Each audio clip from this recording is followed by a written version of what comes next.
Good morning, everyone. Today we are doing a quick swap on the Bluetooth module. I did take mine off already, but this is another one that I got from one that's been parted out. Mine went bad, so I went ahead and got one of these. So I'll show you how to swap it out. I obviously currently don't have the one I have in the car now, so just to give you a quick rundown on how it's going to be.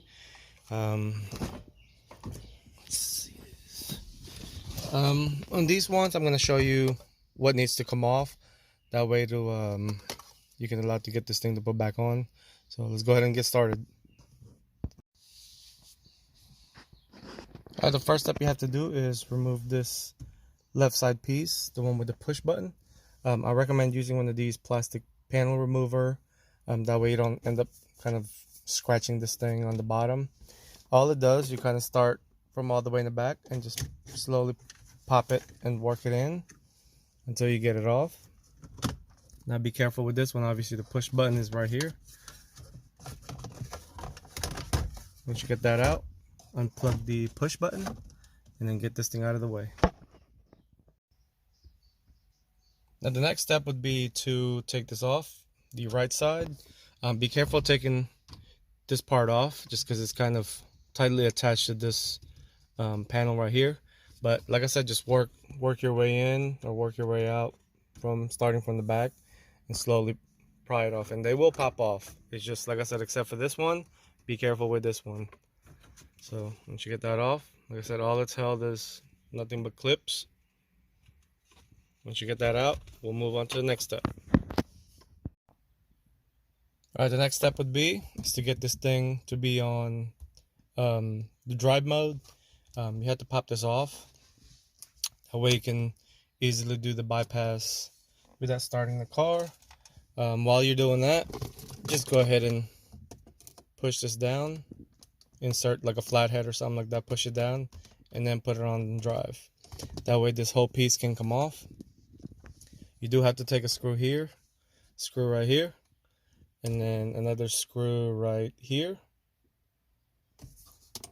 And then this whole thing will just pop off. So let's go ahead and do that.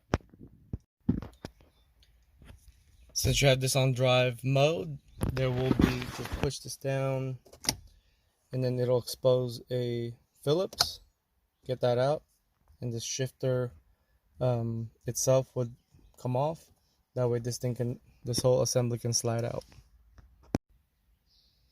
Alright, I ran into a little issue where the shifter itself would not come off even with the screw off.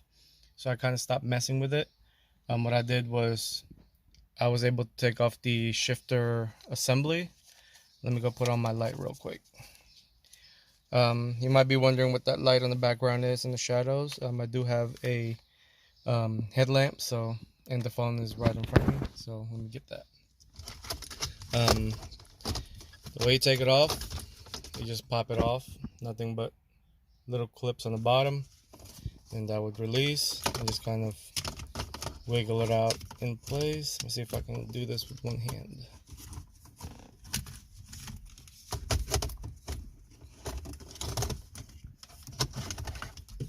Once you get that out, obviously unplug the heated seats and the indicator light plug. Once you have that out, this whole thing we just pop off. Like I said, don't forget the screw down here, down there, and then one of the cigarette lighter plug. Let's see if I can do this again with one hand. Then do the same process, just kind of wiggle it out. Then you'll have this completely out, and you'll be able to access the headset or Bluetooth module. Here's the plug that you'll be looking for. Like I mentioned before, I didn't have mine since I had to remove it before to see if it was working or not. I will show you what it looks like it's mounted. So this is basically the reverse method of what you're about to do. So here's how it would look like if you are just removing yours and replacing it. It's mounted with two Phillips, one down here and then another one down there. Once you get that out, just unplug it. And that's all really is there to it. And then once you reinstall everything back, obviously just the reverse process, and you are done. So I got everything put back together. Like I said, everything's just reversed. I'll also show you a hidden feature for troubleshooting things like these, and this is kind of how I found out that the Bluetooth module was bad. You'll want to pay attention to your navigation screen. Once you have that on that mode, you will press cancel guide and map at the same time, so, and this would switch over. Let me turn off my headlamp switch so you can see it better. Now you will use your mouse, whatever you want to call it. You will go to self-diagnosis mode, enter, and it'll do its diagnostic process. And as you can see, the HFL, which is on the bottom right here, is no longer red. But if it is bad, it'll show up red. And that's, like I said, that's how I found out that the Bluetooth module was bad. You can actually do a lot of cool things with this one. The error history, it's yellow. That's because when I was doing the HFL, it obviously threw a code that the module was bad, so that's why. So I got to reset everything. Let's see this. And if you also have an error, you can go to that XM hip, and then you can go diagnostic. As you can see, there's a diagnostic info, and it'll show you. Mine is battery, but I had the light on, so kind of drained it down a little bit. Just delete that, and then you can do a data reset and things like that all from all the way over here. Like I said, this is kind of how you figure out that if you have a bad module and things like that. It gives you an idea on where to start.